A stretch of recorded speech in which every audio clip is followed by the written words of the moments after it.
Assalamualaikum warahmatullahi wabarakatuh. Sebelumnya perkenalkan, nama saya Esa Olga Nurani.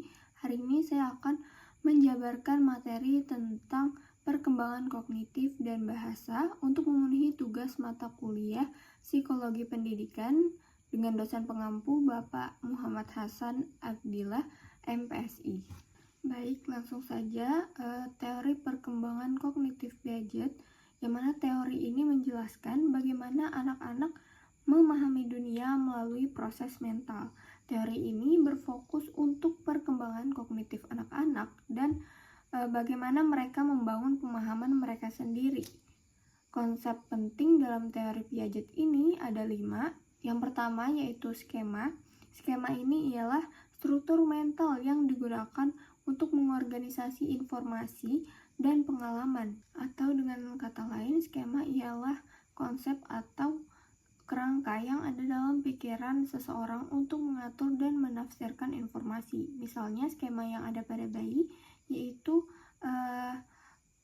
kita bisa lihat dari tindakan sederhana mereka seperti melihat atau menggenggam. Selanjutnya yaitu asimilasi, yaitu proses menginterpretasikan informasi baru dan menghubungkannya dengan skema atau struktur kognitif yang sudah ada.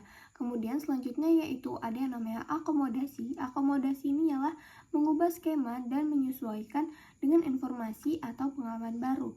Nah, akomodasi ini terjadi ketika informasi baru yang diterima tidak sesuai dengan skema yang sudah ada, sehingga mereka harus memodifikasi skema yang ada atau membentuk skema yang baru.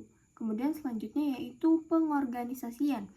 Pengorganisasian ini ialah di mana anak-anak mengorganisasikan pengalaman mereka secara kognitif, dengan kata lain kemampuan bawaan setiap anak untuk menyusun dan mengatur proses fisik atau psikologis ke dalam sistem yang terstruktur dan saling terkait. Nah, bisa dibilang seorang anak yang memiliki ide baru untuk memahami atau mempelajari informasi yang sudah mereka terima sebelumnya. Jadi ini bisa dibilang sebagaimana seorang anak memiliki ide baru dari informasi yang sudah mereka terima sebelumnya untuk mencapai hasil atau kegunaan yang sama. Nah, dengan hal ini akan mendorong seorang anak itu menjadi lebih kreatif. Kemudian yang terakhir yaitu ada yang namanya ekuilibrasi, yang mana mekanisme ini menjelaskan bagaimana sih anak-anak beralih antar tahapan pemikiran saat mereka mengatasi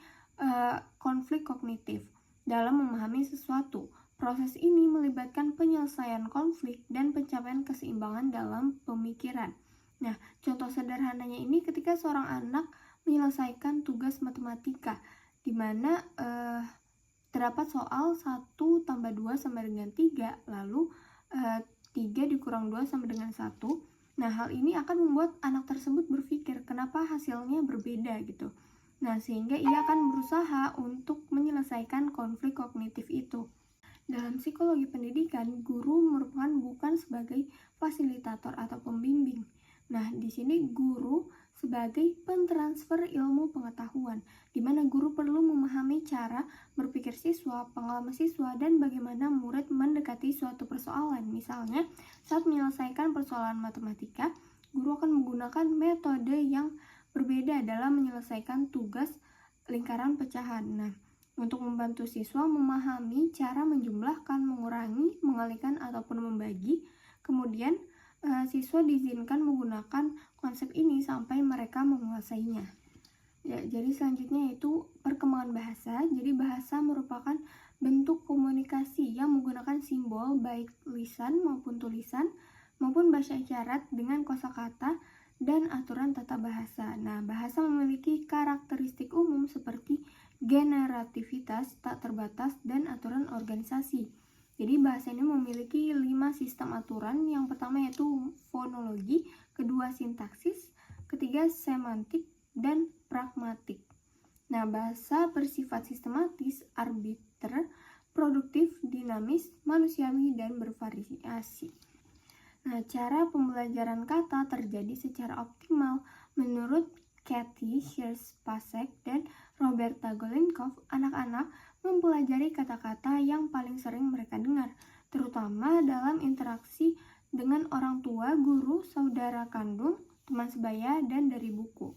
Selanjutnya itu pembelajaran kata akan efektif apabila seseorang anak tertarik pada hal dan peristiwa yang berkaitan dengan kata tersebut.